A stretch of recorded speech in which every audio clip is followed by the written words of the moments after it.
कि अनेक प्रकार के अमृत हो सकते हैं, जिस प्रकार हम सभी पूजा के लिए लेते हैं। जो 5 तत्वों से मिलकर बनाई जाती है उसे कहते हैं पंचामृत। 5 गाय के चीजों से मिलकर बनती है, दूध, दही, मक्खन, घी आदि, इसको पंचामृत कहा जाता है। और ये पंचामृत भगवान की पूजा में काम आता है। इससे बड़ा है भगवान का चरणामृत, जो चरणों से निकलती है। जब भगवान का अभिषेक किया जाता है तो फिर चरणामृत पिलाई जाती है। और वो चरणामृत इतना उसका महत्व है, इतना उसकी शक्ति है कि उसको पी करके यदि कोई भक्त सच्चे हृदय से भगवान का नाम जपे, नाम स्मरण करे विश्वास से, तो फिर वो अमृत अपना कार्य दिखलाना आरंभ कर देता है। क्योंकि विश्वासो फलदायक है, जहां विश्वास है वहीं फल प्राप्त होता है। तो चरणों से निकला हुआ चरणामृत कहा जाता है। यह पंचामृत से बड़ा है। अब तीसरा है स्वर्ग का अमृत, स्वर्गामृत। यह अमृत देवताओं के पास होता है। देवता पुण्य कर्म करके यह अमृत प्राप्त कर लेते हैं और स्वर्ग चले जाते हैं। लेकिन वह स्वर्ग का अमृत भी फीका है। उस अमृत को पा करके भी वो तृप्त नहीं होते। सारी सुख सुविधा है, ऐसो आराम की कोई कमी नहीं है।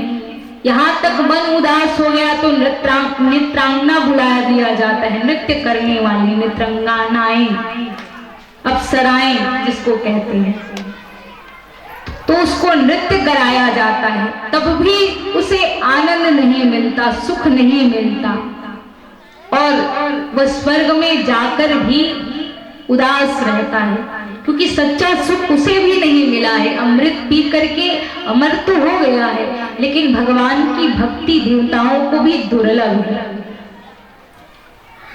कोयल दिया, भगवान ने कोयल को इतना सुंदर आवाज दिया तो उसका स्वरूप छीन लिया। स्वरूप दिया मोर को तो इच्छा छीन ली, दी इच्छा इंसान को तो संतोष छीन लिया। क्योंकि मनुष्य के पास कितना कुछ भी आ जाए, उसकी जो तृप्ति है वह मिटने वाली नहीं, और चाहिए और चाहिए और चाहिए। थोड़ा सा घर क्या बन गया बढ़िया सा, तो वहां घर बढ़िया बन गया है तो वहां मन संतोष हो जाना चाहिए, इसी घर में अब रहना है। मन फिर आगे विचार करता है कि इससे अच्छा और बढ़िया सा महल बनाऊंगा। तो मन की जो तृप्ति है वो मिटने वाली नहीं है। तो इंसान को इच्छा भी दिया तो संतोष छीन लिया, दिया संतोष संतों को तो उससे संसार छीन लिया, और मोक्ष दिया देवताओं को तो उससे मोक्ष छीन लिया। उससे देवी देवताओं को यदि उस स्वर्ग को प्रदान किया तो उससे भगवत प्राप्ति छीन लिया गया। इसलिए इंसान को कभी भी गुरूर नहीं करना चाहिए कि मैं ऐसा हूं, मैं इतना बड़ा हूं, क्योंकि भगवान कहते हैं गुरूर ना कर ए इंसान अपने इस साहे शरीर पर, क्योंकि मैंने तेरे जैसे मेरे जैसे कईयों को इसी मिट्टी से बना के इसी मिट्टी में मिला दिया है। तो पांचवा जो चौथा स्थान बताया गया भगवत प्राप्ति का, और वो है भगवत कथामृत। पहला पंचामृत, दूसरा चरणामृत, तीसरा स्वर्गामृत, और चौथा है सबसे महान सबसे ऊंचा, उसको कहा गया भगवत कथामृत। और जब भगवत कथा अमृत जीवन में आ जाए तो फिर किसी अमृत के पास हमें जाना नहीं पड़ेगा, वह स्वयं अपने आप में पूर्ण है, क्योंकि भगवान की कृपा बरसने लग गई।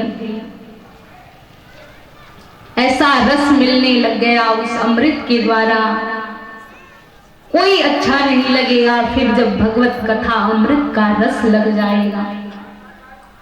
आगे वर्णन करते हैं, परीक्षित जी महाराज सुखदेव जी से पूछने लगे, हे राजन, अब आगे का जो क्रम है उसे मुझे श्रवण पान कराइए। परीक्षित जी से पूछा गया कि आप आकर के बैठ तो गए हो, आज दूसरा रोज आरंभ हो गया है। परीक्षित, आपने कुछ भोजन भी नहीं किया, कुछ प्रसादी नहीं ली, तो फिर आपको भूख प्यास नहीं लग रहा है? परीक्षित महाराज ने कहा कि प्रभु, आपका जो वचन ही ऐसा है कि मेरे जितने भी भूख प्यास है उसको आपका वचन रूपी प्रसादी मुझे तृप्त करता जा रहा है, करता जा रहा है। मुझे और कोई भी भोजन की आवश्यकता नहीं, क्योंकि जीव यदि किसी चीज में डूब जाए, किसी में अधिक खो जाए, तो भूख और प्यास को भी भूल जाता है। हम सभी ने अनुभव किया होगा, कभी कभी हम किसी काम में जब इतना खो जाते हैं, डूब जाते हैं, फिर हमें भूख लग रहा है या नहीं इसका भी भान नहीं रहता। ठीक वैसे ही वह परीक्षित महाराज की भी दशा हो गई है। ऐसा अमृत बरस रहा है कि उसको भूख लग रही है, प्यास लग रही है, उसका भी भान नहीं हो रहा है। कहा, प्रभु आगे और बताइए, और भगवान की लीला और कथा का मेरे कानों में प्रवेश कराइए, रस डालते जाइए। तब माता देवहूति का सुंदर प्रसंग श्रवण पान कराया गया। स्वयंभू मनु और शत्रुपा अपनी पुत्री का विवाह करने के लिए अब योग्य वर ढूंढ रही है। कोई ऐसा सुंदर वर प्राप्त हो जाए, ऐसा सुंदर बालक मिल जाए, लड़का मिल जाए, जिससे मैं अपनी सुशील कन्या का विवाह कर दूं। आजकल ऐसा जमाना आ गया है कि अपना बेटा भले ही निठल्ला घर में बैठा हो, लेकिन दामाद सबको सरकारी नौकरी वाला ही चाहिए, कि हाँ दामाद सरकारी नौकरी वाला होना चाहिए, उसको अपनी बेटी को बिहाएंगे। भले घर में उत्पात मचाता हुआ बैठा है अपना लड़का। सबको इच्छा होती है, सब चाहते हैं कि मेरी जो बेटी है सुंदर घर में जाए, जहाँ सुंदर लोग हो, सबका सब अच्छे से मेरी बेटी का ख्याल रखें। कहते हैं कि भगवान गणेश जी की दो पत्नियां हैं, एक रिद्धि और एक सिद्धि। लेकिन आजकल कलयुग की जो पत्नियां हैं वह सिर्फ एक ही है, वो है जिद्दी। जिद्दी इतनी होती है कि महाराज उसको मनाना बड़ा मुश्किल हो जाता है। यदि ठान लिया कि मैं इस चीज को पाऊंगी, इसको यदि आप नहीं दिलाए तो फिर रोना गाना आरंभ कर देता। एक पत्नी है, उसने कहा कि मुझे सोने का हार चाहिए। अब पति बेचारा कहाँ से सोने का हार लाके उसे दे, रोना आरंभ कर दिया। इतने में भी नहीं आए तो एक दिन खाना बंद कर दिया। इतने में भी नहीं आए तो पति को ही खाना खिलाना बंद कर दिया। अब तो पति को बेचारे को कैसे भी करके हार को दिलाना पड़ा। अब जैसे ही मार्केट गई, पहनकर सुंदर हार चमक रहा है। अब देखी सहेली ने देखा, अरे वाह कहाँ से हार खरीदा, एकदम मस्त है, एकदम बढ़िया है। कहा कि हार कितना मुश्किल से मिला है पता है आपको? एक दिन अपने पति से बात नहीं किया, एक दिन भूख हड़ताल किया, और तीसरा दिन हद तो तब हो गया जब मैंने अपने पति को ही खाना नहीं दिया। तब जाकर के 3 दिन में ये हार मेरे बड़े परिश्रम से मिला है, इसलिए इसे ऐसे ही हार मत समझ लेना। खैर ये तो थोड़ा सा हास्य के लिए है, लेकिन हमारी माताएं यदि कुछ ठान ले तो वो अच्छे कार्य भी करके दिखला देती है। क्योंकि इतिहासों में भी वर्णन है, इतिहासों में भी गाया है कि मीराबाई, कर्माबाई, जनाबाई जब भक्ति का मार्ग पकड़ लेती है तो भक्ति करने में भी पीछे नहीं हटती। और ये हमारे भाइयों पुरुषों को भी लाने वाली माताएं ही हैं।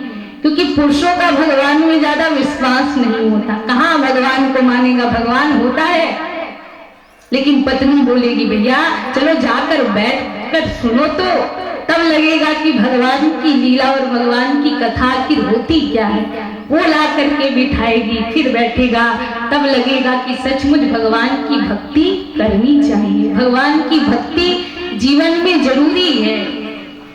जिस प्रकार हम भोजन करते हैं तो शरीर का खुराक यदि प्राप्त करना है तो वो भोजन के द्वारा होता है। भोजन नहीं करेंगे उस दिन हमारा शरीर एकदम शिथिल पड़ता जाएगा, कुछ काम भी करना जाएंगे उसमें मन नहीं लगता। तो भोजन शरीर का खुराक है। उसी प्रकार यदि आत्मा का खुराक किसी को बताया गया है तो वो है भक्ति, भगवान का सुमिरन, भगवान का भजन। हर दिन भगवान का भजन करिए, सुमिरन करिए। जिस प्रकार भोजन करने से शरीर में बल आता है, उसी प्रकार भगवान का नाम स्मरण करने में, ध्यान करने में, संकीर्तन करने में आत्मा को बल मिलता है। और फिर जहां आत्मा को बल मिल गया फिर हम निर्बल नहीं हो सकते। अपने आप हमारा बल, हमारा पुरुषार्थ, हमारा उत्साह बढ़ने लगेगा। इसलिए अब माता देहूति भी यही चाहती है कि मेरे लिए एक सुंदर सुयोग्य वर प्राप्त हो जाए। निकले हैं खोज में, विमान पर बैठकर आकाश से चलते जा रहे हैं। तभी रास्ते में देखा कि एक सन्यासी महान योगी तपस्या कर रहा है। आश्रम में जाकर के प्रवेश किए। वहां प्रवेश करने पर ध्यान समाधि में डूबे हैं। करदम जी महाराज जैसे ही देखा कि कोई बड़ा राजा मेरे दरबार में आया है, मेरे आश्रम में पधारा है, उसने सुंदर व्यवस्था की, जल आदि पान कराया। माता देहूति को देखा, बढ़िया सुंदर सुयोग्य सुकन्या है, सबके लिए आसन बिछाया है।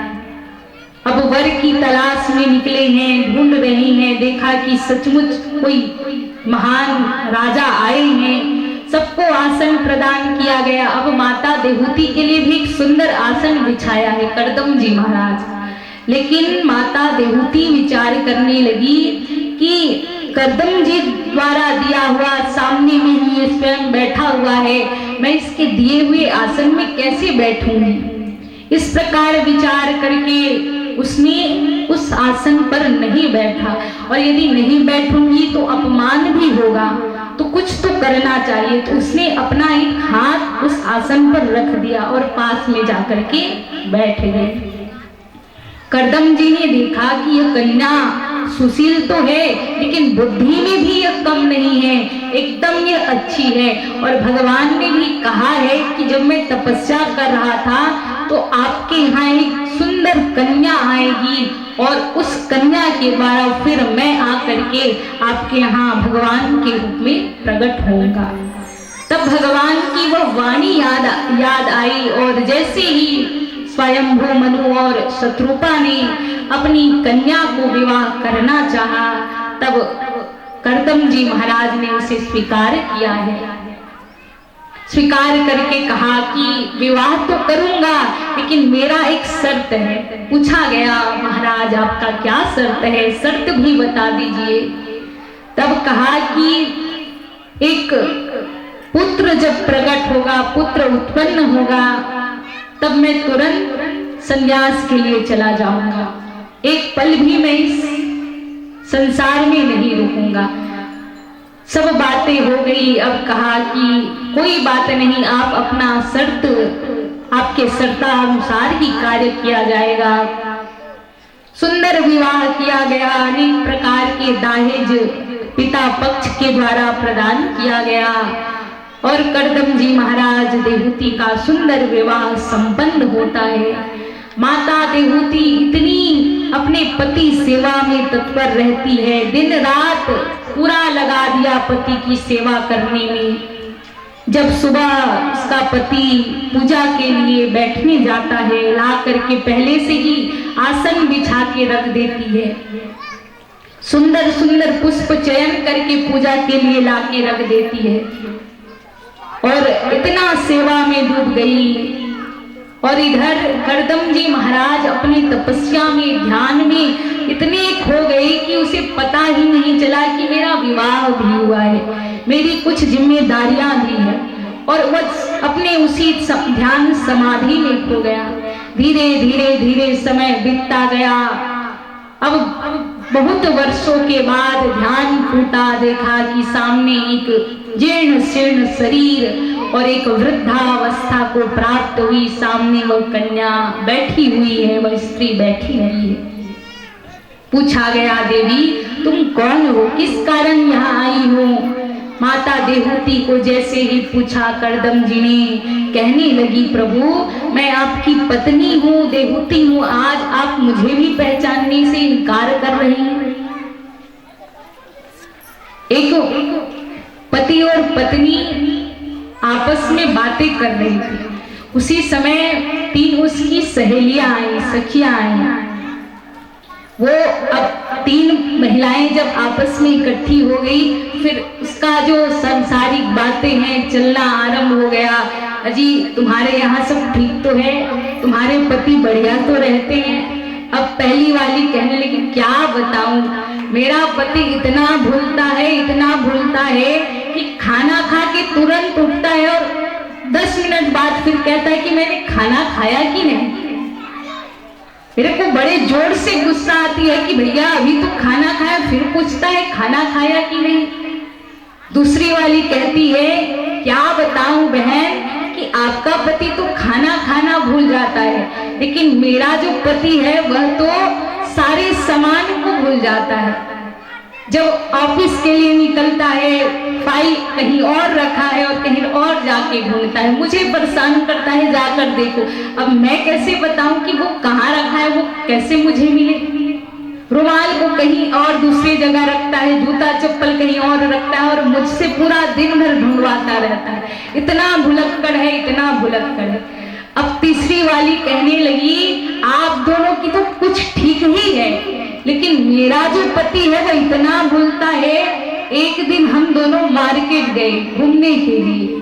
अब साड़ी खरीदने के लिए दुकान में गए हैं, साड़ियां खरीद रहे हैं। अब पैसे दे करके, बिल दे करके हम थोड़ा सा आगे बढ़े।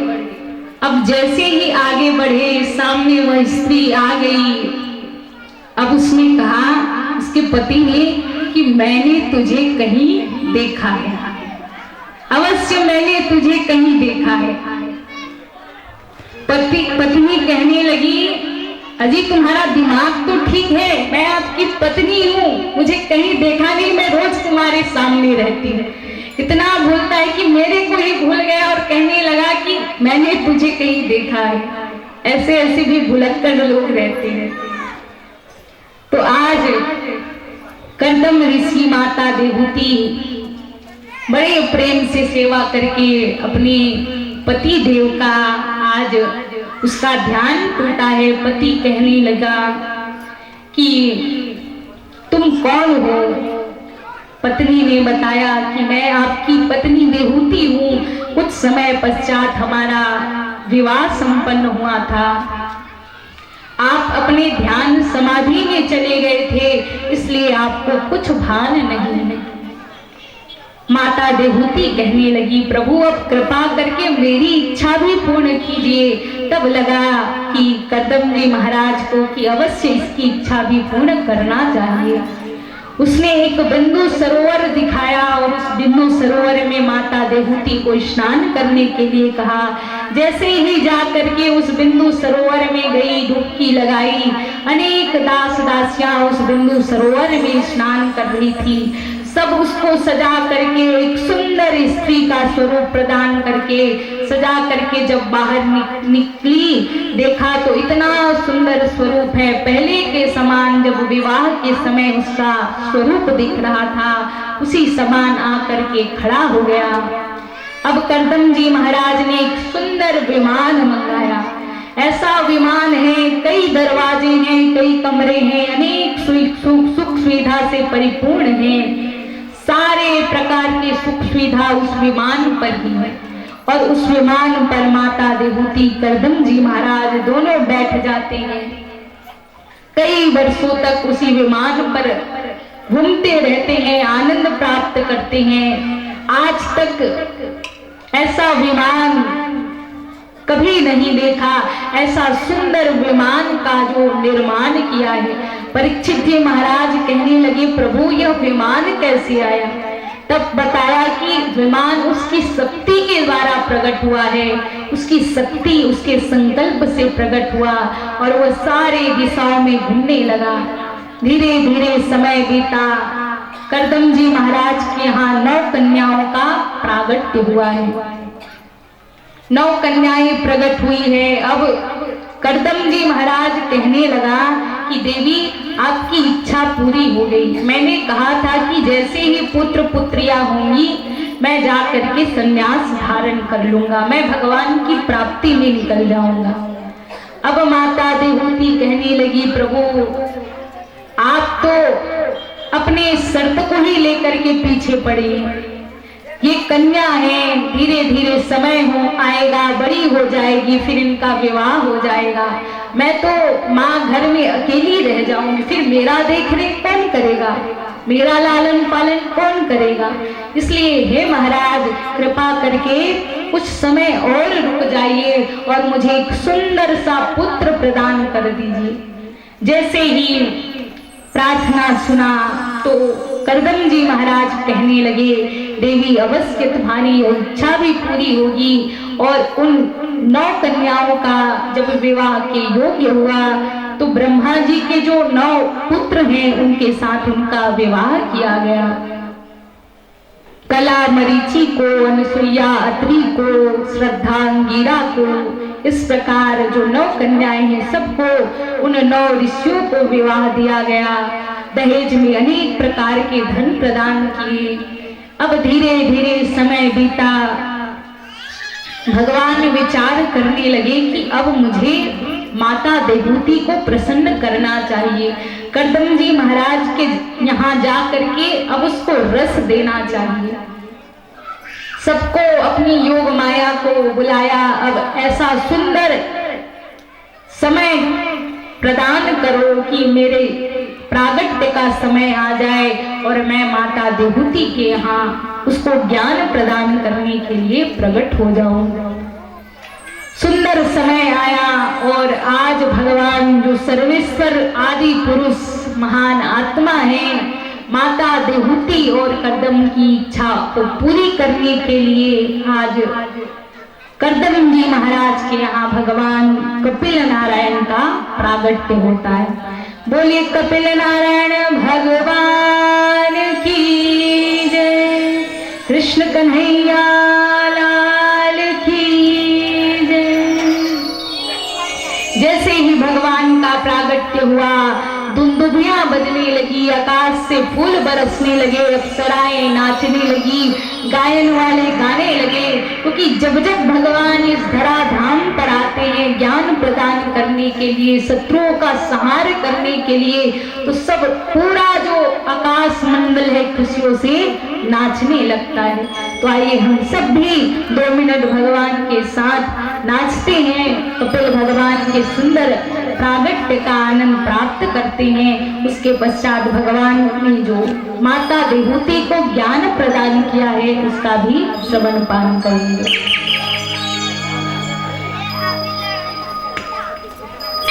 बोल बांके बिहारी लाल की जय, बोलो कृष्णचंद्र भगवान की जय। राधे राधे जपा करो, कृष्णाम रस पिया करो। राधे राधे जपा करो, कृष्णाम रस पिया करो। राधे राधे जपा करो, कृष्णाम रस पिया करो। राधे राधे जपा करो, कृष्णाम रस पिया करो। राधे राधे जपा करो, कृष्णाम रस पिया करो। राधे राधे जपा करो।